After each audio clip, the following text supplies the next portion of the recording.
Assalamualaikum warahmatullahi wabarakatuh. Nama saya Hasan Barudin.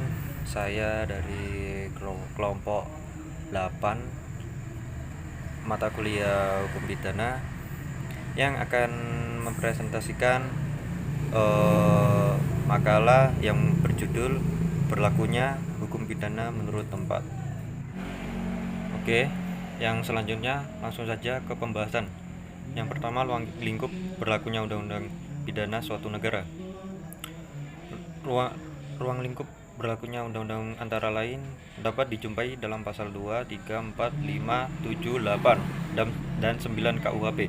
Diberlakukan undang-undang pidana pada suatu negara, baik terhadap warga negara sendiri maupun terhadap orang-orang asing yang diketahui telah melakukan suatu tindak pidana dalam wilayahnya, ataupun diberlakukannya undang-undang pidana suatu negara asing terhadap orang-orang yang bukan warga negara tersebut.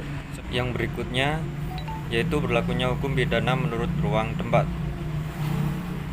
Ada beberapa asas yang menjadi pacuan.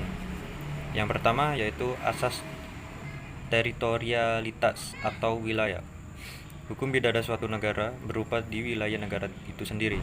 Asas wilayah ini menunjukkan bahwa siapapun yang melakukan delik di wilayah negeri tempat berlaku hukum pidana tunduk pada hukum pidana itu. Berlakunya hukum pidana berdasarkan wilayah dibatasi oleh hukum internasional. Asas teritorial diatur dalam pasal 2 KUHP yang menyatakan bahwa aturan pidana dalam perundang-undangan Indonesia berlaku bagi setiap orang yang melakukan perbuatan pidana di Indonesia. Titik berat asas ini adalah pada tempat atau teritorial terjadinya tindak pidana. Jadi asas ini menitik beratkan pada terjadinya perbuatan di dalam wilayah suatu negara dengan mengesampingkan siapa saja yang melakukannya. Yang selanjutnya yaitu asas nasionalitas aktif atau asas personalitas.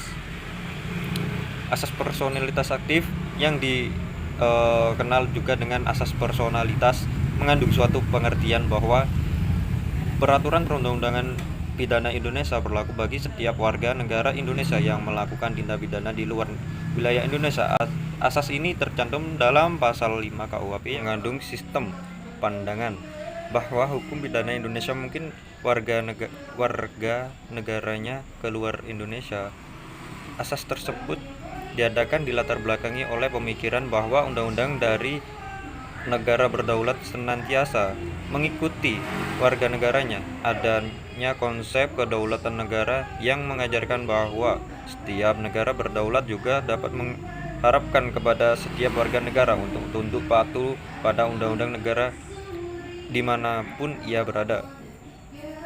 Pasal 5 KUHP juga mengisyaratkan bahwa aturan hukum pidana Indonesia pada dasarnya dapat diberlakukan terhadap warga negara Indonesia yang melakukan tindak pidana sekaligus tindak pidana itu dilakukan di luar wilayah Indonesia. Tetapi dengan syarat yang pertama, perbuatan yang dilakukan oleh warga negara Indonesia itu harus merupakan tindak pidana menurut hukum Indonesia, dan substansinya perbuatan itu juga cenderung mengarah pada ancaman terhadap kepentingan nasional Indonesia. Dan yang kedua, perbuatan yang dilakukan itu juga harus merupakan tindak pidana menurut hukum di negara di mana perbuatan itu dilakukan oleh warga negara tersebut. Selanjutnya, saya Ahmad Ilham Sulaiman akan menjelaskan mengenai azas nasionalitas pasif.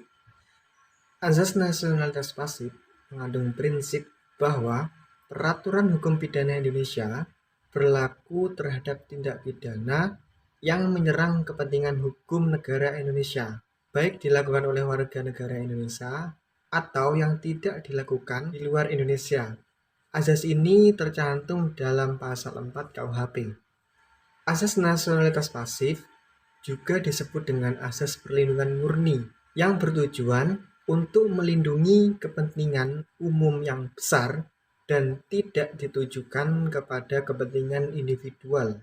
Kepentingan hukum nasional yang dipandang membutuhkan perlindungan adalah perbuatan yang diatur dalam 3 pasal, yaitu pasal 4 ke 1, kedua, pasal 7 dan pasal 8 KUHP, yaitu kepentingan nasional yang berupa yang pertama, terjaminnya keamanan negara, dan terjaminnya keselamatan serta martabat kepala negara dan wakilnya. Yang kedua, terjaminnya kepercayaan terhadap mata uang, materai-materai, dan merek-merek yang telah dikeluarkan oleh negara Indonesia. Yang ketiga, terjaminnya kepercayaan terhadap surat-surat utang atau sertifikat yang dikeluarkan oleh pemerintah Indonesia. Yang keempat, terjaminnya para pegawai Indonesia tidak melakukan kejahatan jabatan di luar Indonesia. Yang terakhir, yang kelima, terjaminnya keadaan bahwa nahkoda atau awak kapal atau penumpang-penumpang perahu milik Indonesia tidak melakukan kejahatan atau pelanggaran pelayaran di luar negara Indonesia. Selanjutnya, yang keempat adalah azas universal. Persoalan pokok yang dikaji dalam azas ini adalah perbuatan pidana yang sedemikian rupa sifatnya sehingga setiap warga negara berkewajiban untuk menerapkan hukum tanpa memandang siapa yang berbuat delik, di mana dan terhadap kepentingan siapa pelaku delik melakukannya. Azas tersebut merupakan pengecualian terhadap hukum pidana yang egosentris. Azas universal juga diatur di dalam pasal 4 sub 2 dan pasal 4 sub 4 KUHP.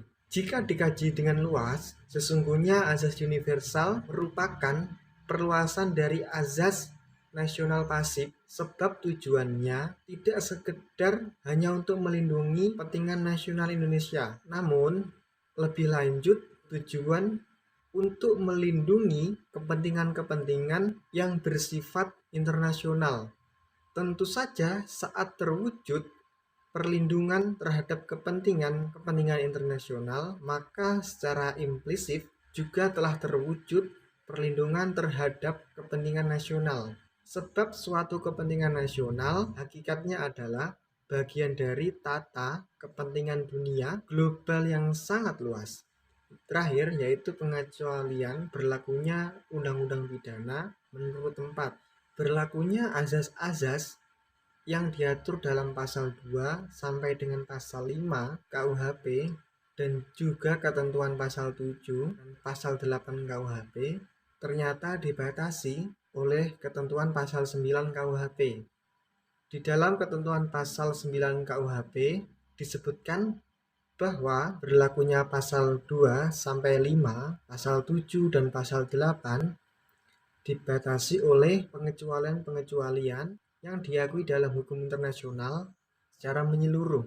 Dengan pembatasan tersebut, secara implisit mensyariatkan bahwa berlakunya azas-azas itu dalam hukum pidana tidak bersifat mutlak, dalam artian orang-orang tertentu dalam suatu keadaan di mana azas-azas tersebut dalam hukum pidana tidak diterapkan.